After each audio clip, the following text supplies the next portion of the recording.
예, 안녕하세요. 서울대학교 농업생명과학대학 남재철 교수입니다. 식량 위기에서 살아남는 법, 오늘 마지막 4강 인류의 식탁을 구할 최후의 해법에 대해서 말씀을 드리겠습니다. 지금까지는 식량 위기, 특히 기후변화로 해서 식량 위기가 심각하다는 그런 내용을 강의를 드렸습니다. 이제 우리 이러한 기후위기 상태에서 우리가 안전한 식탁을 구할 수 있는 어떤 방법들이 있는가를 하나둘씩 살펴보도록 하겠습니다. 오늘 강의 드릴 내용은 식량 위기 시나리오, 다시 말해서 우리나라에서 식량 위기가 어떻게 일어나는가를 한번 살펴보고요. 이러한 식량 위기에 대응하기 위해서 기후변화를 완화시킬 수 있는데 동참할 수 있는 탄소 중립, 그리고 식량 위기에서도 살아남을 수 있는 우리 대한민국 어떻게 해야 되는가를 함께 살펴보도록 하겠습니다. 식량 위기의 시나리오입니다. 먼저 앞으로 식량 위기 시나리오에 대해서 생각하기 전에 우리 과거에 식량 위기로 인한 어떤 사건들이 있었는가를 한두 가지 설명을 드리겠습니다. 여러분 아시는지 모르지만 아일랜드 엑소더스라는 얘기가 있습니다. 1845년에서 51년까지 아일랜드에서 기록적인 감자 대흉작이 있었습니다. 아일랜드 감자는 주식이었습니다. 근데 계속되는 비로 인해서 감자 역병이나 이런 것들이 일어나서 정말 몇 년 동안에 흉작이 있어서 아일랜드 인구 800만 명에서 무려 550만 명 이하로 감소를 했습니다. 최소한 한 100만 명이 굶어 죽었다고 합니다. 그리고 약 한 150만 명은 살아남기 위해서 미주 대륙으로 이주를 했다고 합니다. 여러분 아일랜드에 가면요, 수도 더블린의 왼쪽에 보시는 조각상이 있다고 합니다. 그 당시에 아일랜드 엑소더스 시절에 참상을 지금도 이렇게 조각상을 했고 기억을 하고 있다고 합니다.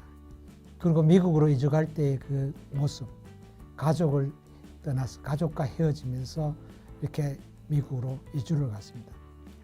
비록 시간이 많이 지났지만 아일랜드인이 미국으로 이주 가서 지금 유명한 사람들이 많습니다. 케네디 대통령이나 클린턴 대통령, 무려 대통령이 한 10명 정도 나왔고요. 톰 크루즈나 존 웨이 같은 유명한 영화 배우, 이런 사람들이 대부분이 아일랜드 후손입니다. 케네디의 그 할아버지가 아일랜드에서 왔다고 하죠. 어쨌든 1845년, 지금부터 거의 한 150년 정도 전이죠.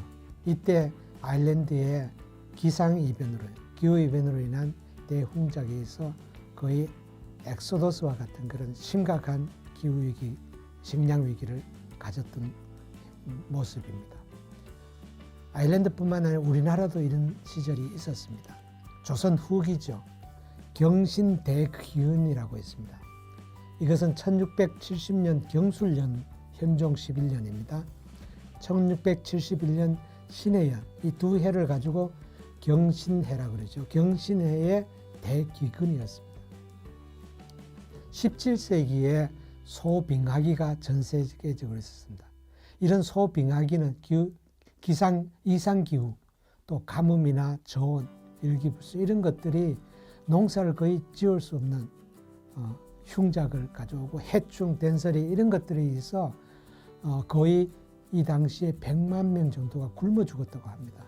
전염병이 창궐하고 사회는 불안하고 정말 많은 사람들이 식량 부족으로 도둑질, 기승, 그 다음에 초근 목피, 나무 껍질을 가지고 연명을 하거나 심한 경우 인육을 먹었다고 합니다.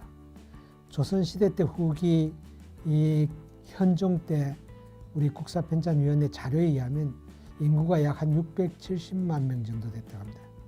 그 중에 100만 명이 굶어 죽었던, 정말 조선을 지옥으로 만든 최악의 천재지변이라고 이렇게 표현하고 있습니다.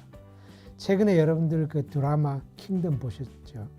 아마 킹덤의 모티브가 되는 경신대기근이라고 합니다. 이렇듯 우리도 좀 오래됐지만 소빙하기에 기후 변화로 인해서 기상 이변으로 인해서 경신대기근의 식량 위기 대참상을 겪었었습니다. 이게 과거에 있었던 거고요. 물론 앞으로도 뭐 이런 것들이 있겠지만 최근에 우리가 식량 상황을 이렇게 보면 다행히 소비하는 거하고 생산량이 2010년대쯤에서는 생산량이 그래도 좀 더 많았습니다. 그러나 2020년 지금 최근으로 오면 소비량하고 생산량이 거의 비슷합니다. 그리고 물가는요, FA의 가격 지수에 의하면 해가 갈수록 물가는 폭등을 하고 있습니다. 식량 가격이요, 식품 가격도. 이런 것들이 결국 앞으로 우리도 식량 위기를 겪을 수 있다.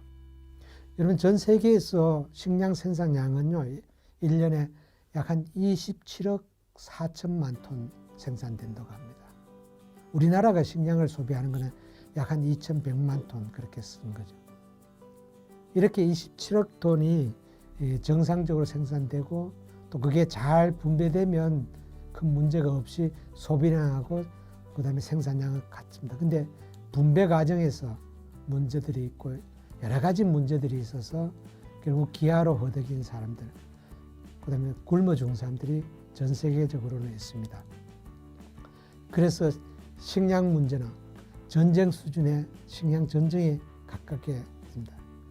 얼마 전에 우크라이나 러시아 전쟁이 일어나자마자 많은 나라들이 식량 수출 금지를 내립니다.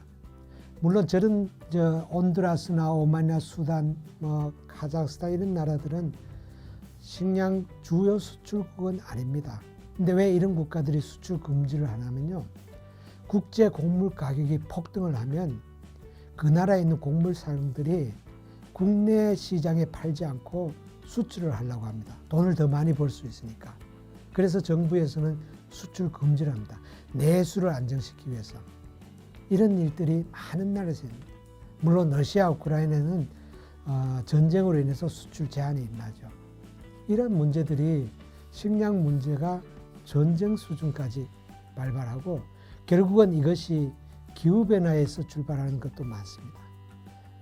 지난 시간에 강의에 말씀드렸지만 기후변화로 인한 나비 효과로 인해서 주 생산, 곡물 생산국에 차질이 생기고 그로 인해서 그 수입하는 많은 나라들에는 결국은 사회 혼란으로 폭동과 같은 그다음에 내전과 같은 게 나서 국가가 거의 존립이 위험하고 정권이 교체되는 이런 대파동이 일어납니다.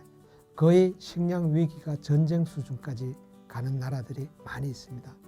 우리나라도 자유로울 수가 없습니다.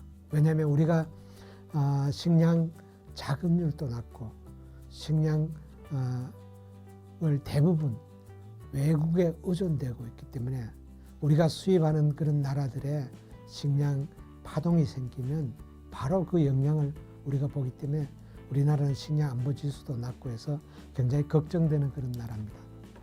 국제 곡물 가격은 연도별로 보면 2019년, 20년, 21년, 20년 꾸준하게 증가하고 있습니다. 곡물 가격이. 이러한 곡물 가격의 폭등이 각 나라의 차별적이지만 각 나라의 식량 위기를 가져올 수 있는 하나의 요인이 됩니다. 그래서 국제기구에서는 특히 세계무역기구에서는 우크라이나 러시아 전쟁이 일어나자마자 전 세계 식량 위기와 관련된 강요 장관회의를 개최했습니다. 그래서 각국에서는 식량 안보와 UN 세계 식량 계획에 대한 강요 선언문을 채택해서 국제 곡물 가격의 무작정 폭등이라든가 또 국제 곡물 가격을 좌지우지하는 대규모 곡물상들의 그런 활동 이런 것들에 대한 감시나 통제해서 전 세계적으로 식량 위기가 일어나지 않도록 하는 그런 강요 선언문을 발표를 했습니다.